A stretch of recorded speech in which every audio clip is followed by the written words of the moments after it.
Hello student. बहुत खुशी है कि आप लोग प्राइमरी लेवल को पार करके जूनियर लेवल में आ गए हैं।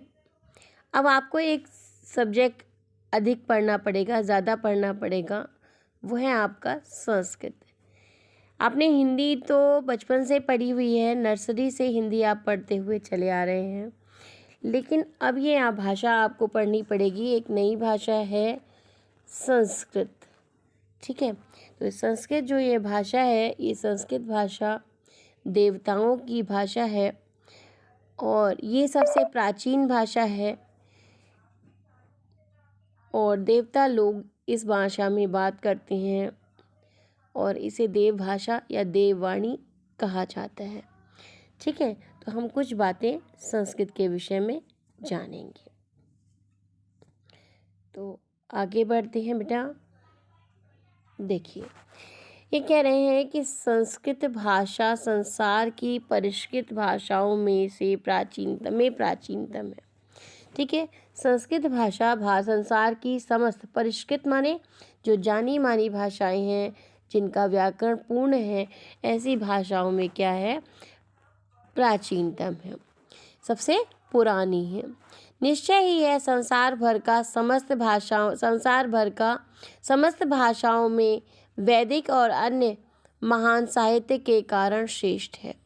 इसका जो साहित्य है, वैदिक और लौकिक साहित्य, यानी इसका जो साहित्य है, यानी इसके अंदर जो किताबें लिखी गई हैं, जो पुस्तकें लिखी गई हैं, जो ग्रंथ लिखे गए हैं, वो सब क्या है, महान है। इसका जो साहित्य है बहुत ज़्यादा श्रेष्ठ है, यानी बहुत अच्छा है। इसको धार्मिक दृष्टि से देववाणी या सुर भारती कहा जाता है। क्यों कहा जाता है? ये देवताओं की भारी वाणी है और देवताओं को सुर कहा जाता है। सुर माने देवता, तो ये देवताओं की सुर भारती के नाम से जानी जाती है। हिंदू धर्म के सभी शास्त्र इसी भाषा में निबद्ध हैं और उनका उद्भव ऋषियों एवं देवताओं से माना जाता है।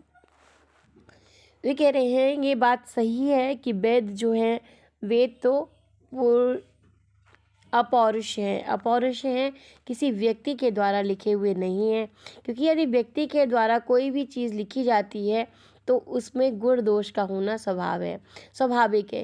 यानी किसी व्यक्ति को कोई चीज़ अच्छी लगती है और दूसरे व्यक्ति को वो चीज़ अच्छी नहीं लगती, तो ऐसा वेदों में नहीं है। वेदों में सभी के कल्याण की भाषा की बात की गई है। तो ये जो वेद हैं वो अपौरुष हैं, लेकिन हिंदू धर्म के सभी शास्त्र इसी भाषा में निबद्ध हैं। वेदों के साथ साथ सभी जो देवता हिंदू शास्त्र हैं वो सभी इसी संस्कृत भाषा में ही बने हुए हैं, लिखे गए हैं और उनका उद्भव माने उनका जन्म ऋषियों और देवताओं से माना जाता है। अतः उनसे संबद्ध होने के कारण ये देववाणी कहलाती है ना। देवताओं से संबद्ध है तो ये क्या कहलाती है, देववाणी कहलाती है। देवताओं का आवाहन करने के लिए मंत्र आदि का निर्माण इसी भाषा में हुआ है ना। तो वेदों में जो मंत्र दिए गए हैं उनसे हम देवताओं का आवाहन करते हैं, अर्थात देवताओं को बुलाते हैं, तो वो मंत्र भी संस्कृत भाषा में ही हैं। उन मंत्रों में अपार शक्ति है। दूसरे शब्दों में देवता इसी भाषा को समझते एवं बोलते हैं, ऐसी हिंदू धर्म की मान्यता है। तो दंडी काव्यादर्श में लिखा है, दंडी ने अपने काव्यादर्श नामक पुस्तक में लिखा है, ग्रंथ में लिखा है, संस्कृत नाम देवी वागान्य वाख्याता महर्षि भी भाषाशु मधुरा मुख्य दिव्या गीवाण भारती।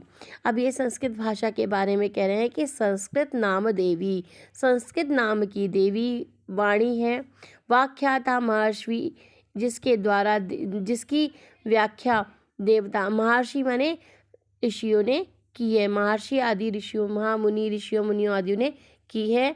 और कैसी है संस्कृत भाषा? देखिए, भाषाओं में, मधुरा माने मधुर, मुख्य माने प्रमुख, दिव्य माने अलौकिक, गीवाण भारती, ये संस्कृत भारती ही है। ये कह रहे हैं कि संस्कृत नाम की जो देवी है, यानी संस्कृत को यहाँ पे इन्होंने संस्कृत भाषा को देवी का रूप धारण बताया है और जिसकी जो व्याख्या है वो किसने की है? ऋषि मुनियों ने की है। और ये संस्कृत भाषा कैसी है? भाषाओं में मधुर, मधुर माने अच्छी लगने वाली, मीठी लगने वाली, मुख्य माने प्रमुख है, दिव्य अलौकिक है, और गीवाण भारती, ये जो है संस्कृत भारती है।